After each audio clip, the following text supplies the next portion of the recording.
আমন্ত্রণ জানাচ্ছি আন্তর্জাতিক সংবাদে। শুরুতে সংবাদ শিরোনাম। ট্রাম্পের আল্টিমেটাম ব্যর্থ, ইরানের 10 শর্তে হার মানল যুক্তরাষ্ট্র।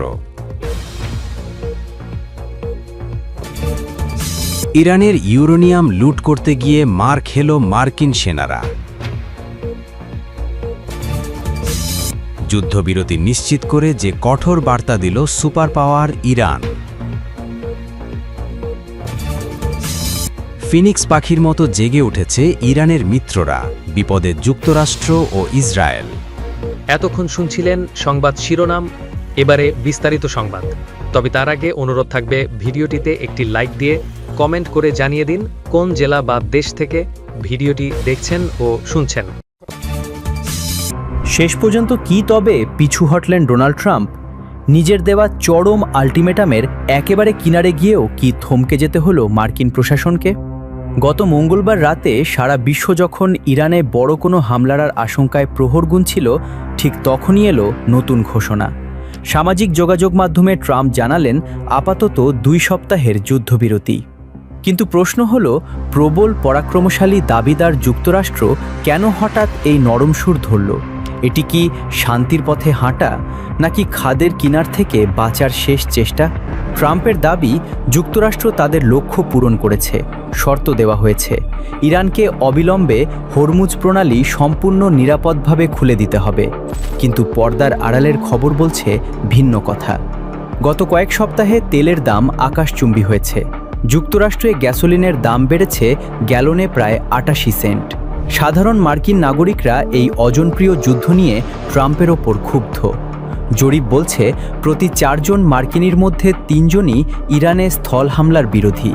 অর্থাৎ বাইরে হুঙ্কার দিলেও অভ্যন্তরীণ চাপে ট্রাম্প এখন দিশেহারা। এদিকে তেহরানের মনোভাব পরিষ্কার, তারা যুক্তরাষ্ট্রকে এক চুলও বিশ্বাস করে না।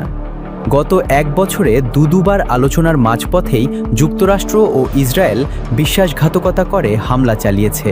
তাই ইরান এবার মৌখিক আশ্বাসে ভুলছে না, তারা চাইছে নিরাপত্তার কঠিন গ্যারান্টি। শুধু তাই নয়, লেবাননে হিজবুল্লাহর ওপর ইসরায়েলি আগ্রাসন বন্ধ এবং হরমুজ প্রণালীতে ওমান ইরান যৌথ নিয়ন্ত্রণের দাবি তুলে ইরান বুঝিয়ে দিয়েছে খেলার মাঠে তারা মোটেই দুর্বল নয়। ট্রাম্পের প্রস্তর যুগে পাঠিয়ে দেব টাইপ হুমকিতে যে তেহরান দমে যায়নি, এই যুদ্ধবিরতি তারই প্রমাণ। ট্রাম্পের আসল লক্ষ্য কী? কখনো বলছেন পারমাণবিক অস্ত্র ঠেকাতে চান, কখনো বলছেন ইরানের সামরিক শক্তি গুড়িয়ে দেবেন, আবার কখনো বলছেন তেলের দাম কমানো। এই যে বারবার লক্ষ্য বদলানো, এটাই মার্কিন প্রশাসনের জন্য কাল হয়ে দাঁড়িয়েছে। বিশ্লেষকরা বলছেন একটি স্পষ্ট বিজয় ছাড়া কোনো যুদ্ধ থেকে বেরিয়ে আসা কঠিন। কিন্তু ইরানকে আত্মসমর্পণে বাধ্য করা কি এতই সহজ? ফেব্রুয়ারি থেকে 13,000 বিমান হামলা চালিয়েও যখন ইরানকে মাথা নোয়ানো যায়নি, তখন এই 2 সপ্তাহের বিরতি কি আদৌ কোনো স্থায়ী সমাধান আনবে? যুদ্ধ দীর্ঘায়িত হলে ক্ষতিটা কার বেশি?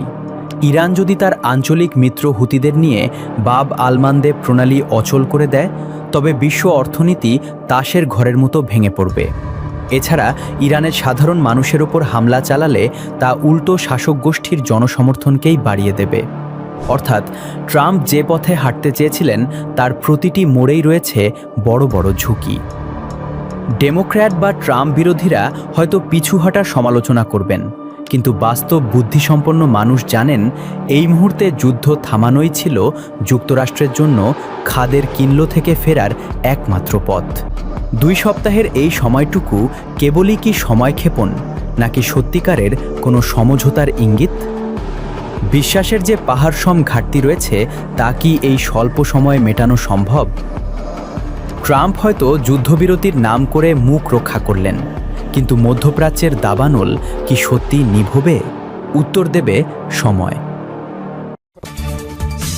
এবং পরবর্তী দুঃসাহসিক উদ্ধার অভিযান নিয়ে তৈরি এই রোমহর্ষক ঘটনার একটি বিস্তারিত প্রতিবেদন তুলে ধরা হলো।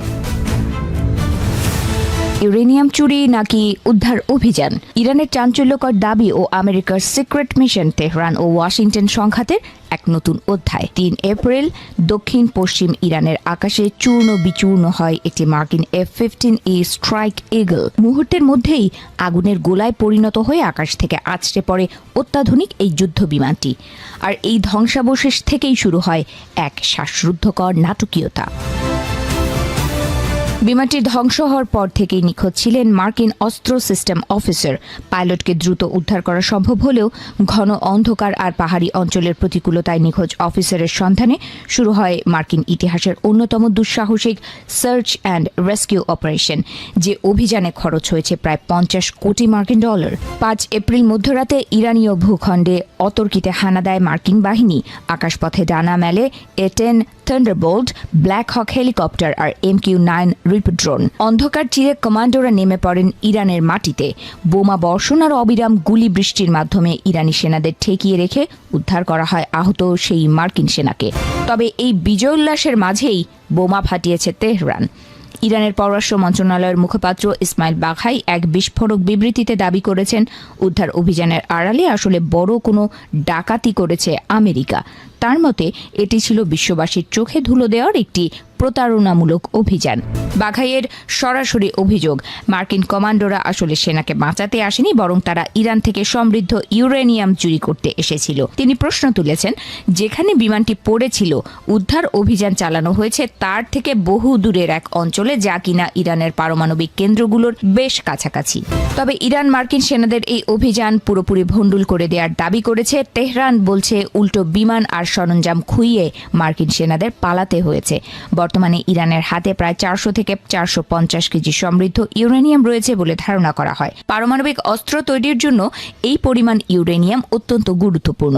আমেরিকার আশঙ্কা, এই উপাদানগুলো হাতে থাকলে ইরান যে কোনো সময় পারমাণবিক শক্তিধর রাষ্ট্রে পরিণত হতে পারে। আগে গত সপ্তাহে মার্কিন প্রভাবশালী পত্রিকা ওয়াল স্ট্রিট জার্নালে এক প্রতিবেদনে জানিয়েছিল, ডোনাল্ড ট্রাম্প প্রশাসন ইরান থেকে ইউরেনিয়াম সরিয়ে নিতে একটি স্থল অভিযানের পরিকল্পনা করছে। বর্তমান পরিস্থিতি কি তবে সেই গোপন পরিকল্পনারই বাস্তব প্রতিফলন? এই প্রশ্ন এখন বিশ্বজুড়ে।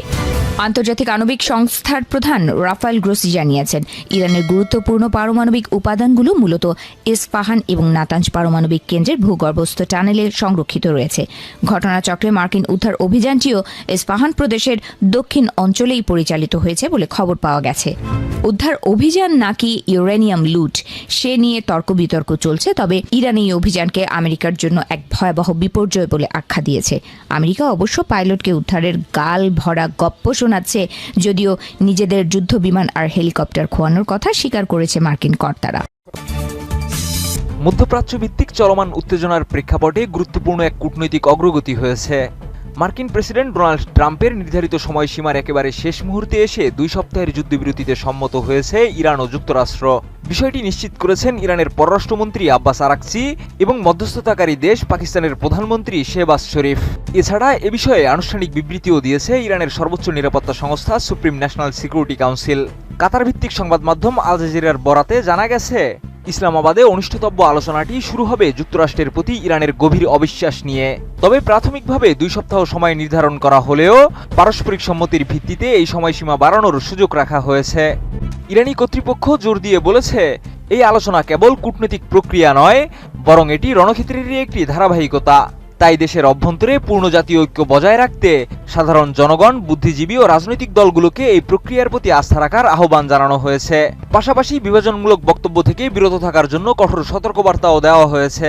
বিবৃতিতে আরও উল্লেখ করা হয়, যদি এই আলোচনা শেষ পর্যন্ত একটি চূড়ান্ত রাজনৈতিক সাফল্যে পরিণত হয়, তাহলে তা হবে একটি ঐতিহাসিক বিজয়। অন্যদিকে ইরানের দাবি পূরণ না হলে যুদ্ধক্ষেত্রে লড়াই অব্যাহত রাখার কথা স্পষ্টভাবে জানানো হয়েছে।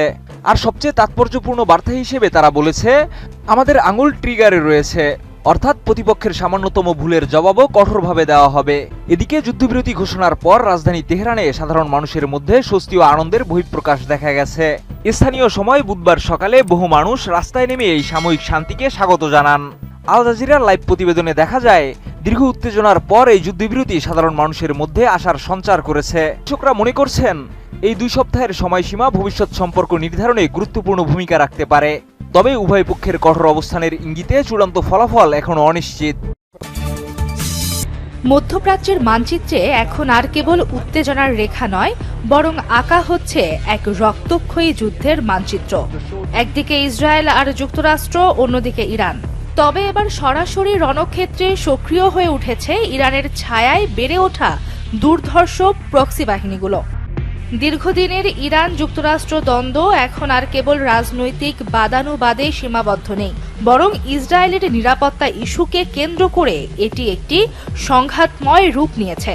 ওয়াশিংটন সরাসরি ইসরায়েলের পাশে দাঁড়িয়ে যুদ্ধে জড়িয়ে পড়ায় এই লড়াই এখন মধ্যপ্রাচ্যের সীমানা ছাড়িয়ে একটি আন্তর্জাতিক সংকটে পরিণত হয়েছে।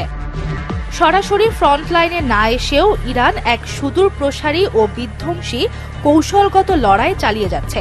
তাদের এই কৌশলের মূল খুঁটি হল একের পর এক সক্রিয় হয়ে ওঠা মিত্র গোষ্ঠীগুলো। লেবাননের হিজবুল্লাহ, গাজার হামাস এবং ইয়েমেনের হুতি বিদ্রোহীরা এখন সরাসরি এই যুদ্ধের ময়দানে অবতীর্ণ। ড্রোন হামলা, উন্নত মিসাইল আক্রমণ এবং আন্তর্জাতিক বাণিজ্যিক জলপথগুলো রুদ্ধ করে দেওয়ার মাধ্যমে তারা ইসরায়েল ও যুক্তরাষ্ট্রের সামরিক ও অর্থনৈতিক ভিত্তিকে ক্রমাগত আঘাত করে চলেছে। এই সংঘাতের ফলে বর্তমানে সবচেয়ে কঠিন চ্যালেঞ্জের মুখে পড়েছে ইসরায়েল। উত্তর সীমান্ত থেকে হিজবুল্লাহর লাগাতার রকেট হামলা এবং দক্ষিণ ফ্রন্টে হামাসের শক্তিশালী প্রতিরোধ ইসরায়েলি বাহিনীকে এক বহুমুখী যুদ্ধের ফাঁদে ফেলেছে। যখন একটি দেশকে একসাথে একাধিক দিক থেকে লড়াই করতে হয়, তখন তাদের সামরিক শক্তি, প্রযুক্তিগত সক্ষমতা এবং রাষ্ট্রীয় কোষাগারের ওপর প্রচণ্ড চাপ সৃষ্টি হয়।